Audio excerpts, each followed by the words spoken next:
The People's Countryside People's Environmental Countryside Debate Environmental Podcast. Debate Podcast. The People's People's Countryside Environmental Debate Podcast. People's Countryside Environmental Debate Podcast. The People's Countryside Environmental Debate Podcast.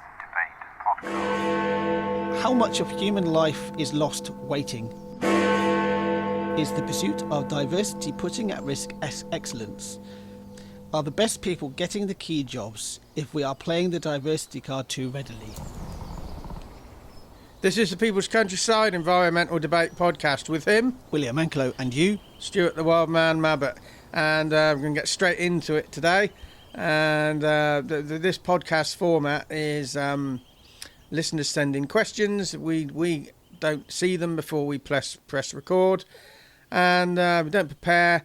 And we just examine them cold, a little bit like you guys, because you don't know what you're going to be subjected to today. And if we feel like we need an expert, we might call them in as a guest. Anyway, so we always try and bring it back to the environment in some way, because you guys send in questions that are fiendishly removed from the environment, I'd say. Who are today's questions from? They're both British. Fiendishly, I like that word. Two words.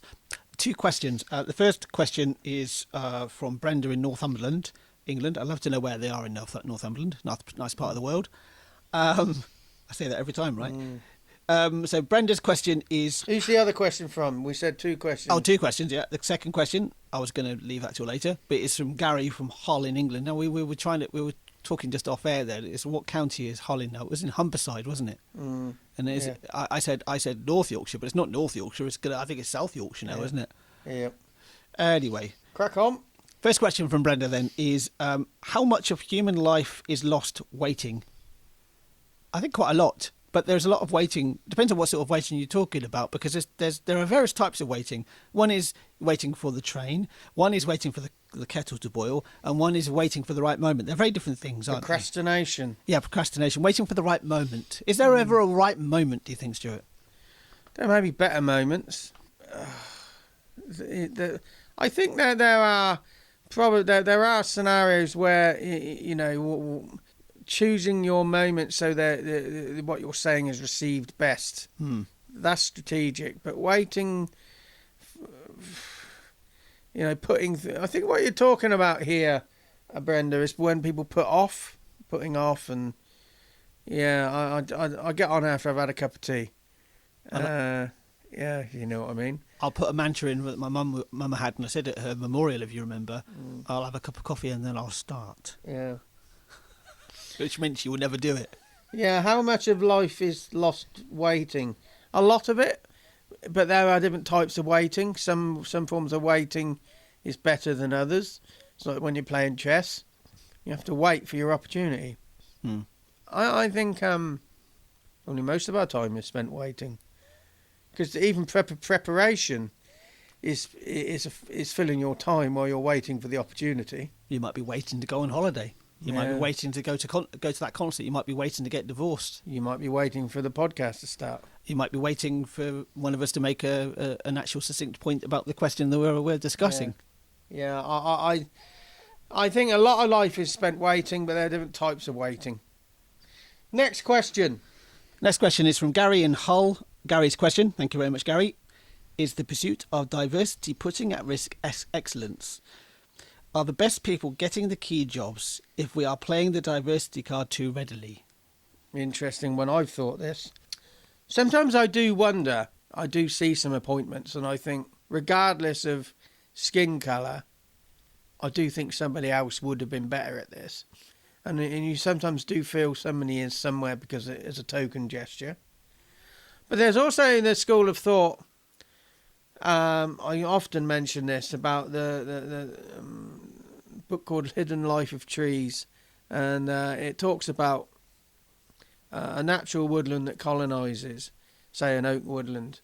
You get these big mature oaks and you get the weaker, smaller oaks. They're all connected. The roots are all interconnected. They're all one big organism. And the big oak trees will make themselves slightly weaker, so the energy can go to the weaker ones to make them slightly stronger. So on the whole, that group of trees are better off than as individuals. The diversity card, when you're giving people certain jobs, there is some logic in thinking that even if the best person isn't in that role, having a diverse range of cultures, viewpoints, perspectives might make the whole stronger. So I see both sides on this one. I would say that As long as it's done genuinely, I think it's a productive effort. exactly. Yeah, I would say the best way to. I think we do need as much diversity as possible because Genuine diversity. genuine diversity in thinking is always a good thing with anything, business or anything, business, government, whatever whatever personal life as well. I'm aware of a company that my wife works for, obviously. That's why I'm aware of them. Their policy of hiring people is quite fascinating. So I know my wife went through they were hiring for a particular role within the organisation, and she was given the task. My wife was given the task of basically removing anything off the CV that would suggest where they are from and how old they are, as much as possible without removing too much information. It was quite an interesting task for her. And the idea of it is that when you look at the CV and you're going through this, you're selecting a new candidate, you are not prejudiced at all. You're less prejudiced. That means I'd say they're not prejudiced at all. We're all prejudiced. We're all prejudiced. We all have prejudice. Yeah, absolutely. But you are less susceptible to prejudice, and some of that prejudice is also unconscious prejudice. Yeah, some of that is definitely unconscious prejudice. But what it gave them was a more of a clean slate with, and it ends up Tabula rasa. It ends up with a more diverse workforce, and that is when the people were hired.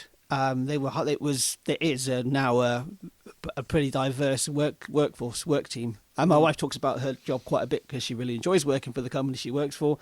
She really likes it, and she sees people from all over the world, from South America to Asia to Europe. And different ethnicities as well. So I think that is one way. That's the way to take it. To answer the question, is the pursuit of diversity putting at risk excellence? I think it can, if you do the token gesture of hiring a person from a black background, from an Indian background, from a trans background. If you're just gonna hire based upon what somebody's sexuality or what minority they're in, absolutely. And I think that's also really, insulting, actually, in a way. Because it's like you're making them the token person for that organisation, aren't you? You're making look. You're almost like, look how good we are. We're so diverse, but actually, really, you can do it better. My action here is to think about our understanding of who the best people are. What makes somebody the best person? Just look at that. Getting the best people in the right roles. Some people might fall into the trap of thinking, I just want graduates in my workforce. I was asked a question. He was a business mentor. He asked me this question. I think maybe 2013. Now, a lot of business mentors are failed business people that go into business to fuck your business up. Anyway, so choose wisely. Anyway, he said to me, if you had a graduate, give them a problem. I say going to give him, but give them a problem, male, female, whatever. And how quick do you think they would find a solution? I think, well, with an education, that they might stand a chance of coming up with a well-argued conclusion, but it wouldn't necessarily be the best conclusion. Somebody without an education, a bit more worldly wise, might come up with something a bit more useful, maybe. And they said, well, if you stuck 3 graduates in a room with the same problem, would they come up with a better solution? And I said, well, you run the risk of coming up with a worse solution because they're all relying on each other. And I know science laboratories are full up with graduates, high-level thinkers. That's a slightly different level of. That's not just a graduate. That's those type of thinking people. and a lot of scientists are very insular. You know, they're very, very protective. So do they really work as a team? You know, I think with getting scientists to work well is you need to have an overseer who brings all the individuals together. Anyway, you have 3 graduates in a room with a solution. You don't necessarily with a problem. I don't necessarily think there's any more chance of them coming up with a better solution than 1 graduate in a room, or somebody in a room that hasn't graduated from anything. Stick an amoeba in a room, they might come up with something. Who knows? We're talking about evolution there. So I would probably say it has to be done genuinely. If you listen to this podcast, you know I have a bee in my bonnet about, representation. If you're going to do it genuinely. Just seeing yourself out there doesn't necessarily mean, you know, you want to be it. It has to be genuine representation, genuine inclusion, genuine diversity. We never come up with solutions on this podcast, but I don't think that's our remit. It's to discuss the challenge of existing without having definitive answers. Yeah, that's exactly what we try. That's exactly what we do. I don't think we try to do it. I mean, I've been listening to a particular podcast recently called The Moth, which is an American public service broadcasting. You only listen to it at night organisation. No, they do fly during the day as well. So usually when I'm doing particular tasks, I like to listen, and they generally are. They're basically storytellers. So members of the public call in, and they actually then go and stand in front of an audience and tell their story. And often that story is like it brings something to you. You don't have to have the story doesn't even have to have a resolution for you to actually hear something in it. So our resolutions, our solutions come not from us necessarily. They come from you actually listening to this podcast and hearing something that Stuart or I or a guest say, and like, oh, that's actually changed my perspective, or it's affirmed something that I've always known, and now I'm going to go and do something with this information. So that's the end of another episode, and we're back on the 23rd of February with a question from Zanzibar in Tanzania, and also Clodder Clodder's in Larne has sent in a question. She's from County Antrim in Northern Ireland.